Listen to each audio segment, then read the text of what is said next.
Welcome back to Garage Dayteka.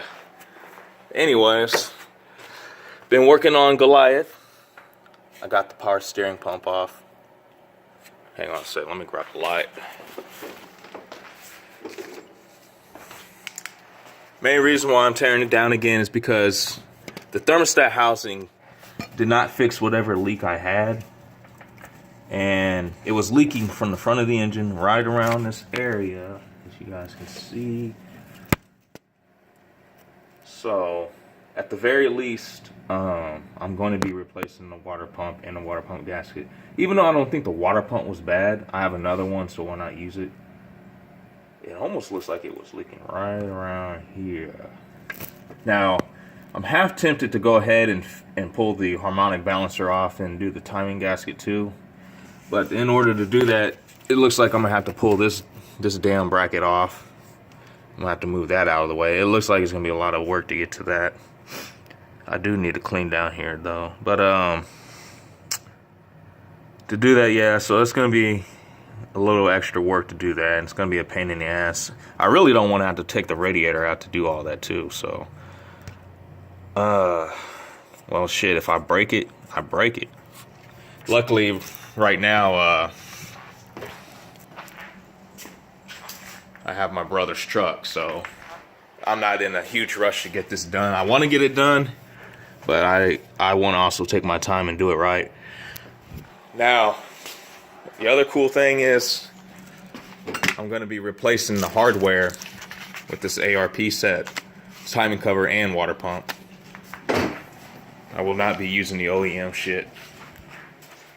Now, what really helps if you're doing a water pump job or anything like that, especially ones with different size bolts and studs, is to label them and put them in an order. I trace the water pump a little bit, so you can do that. And if you can look, these bolts are corroded as a motherfucker. Yeah, if it will stop blurring out. But yeah, they're corroded, so I'm not going to be reusing those. I'm just using this as a template so I can figure out which bolt goes where. Now, they don't have studs on it, but most of those studs was for wire traps. I'm not worried about that shit. So,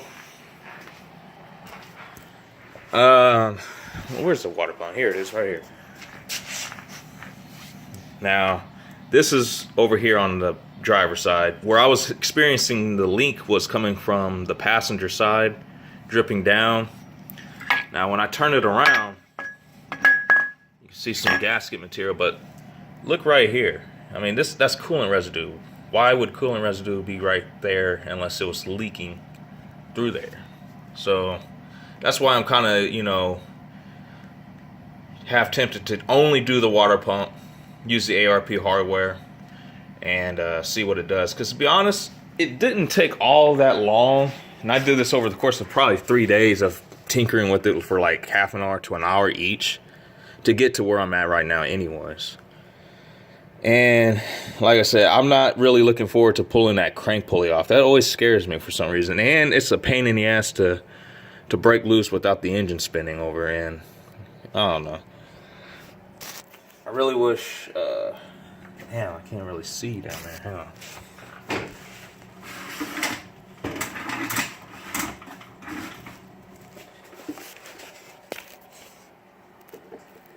Can't really see the timing cover.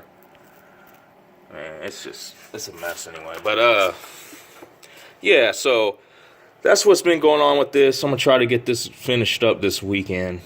I got a lot of other shit to do. I'm gonna be going out of town here soon, some of you know. But change the oil, clean the engine bay up. It's driving me mad. But this is what's been going on, so I figured I'd do a little update. I'll probably do another one when I'm finished. Tommy Tech, peace out.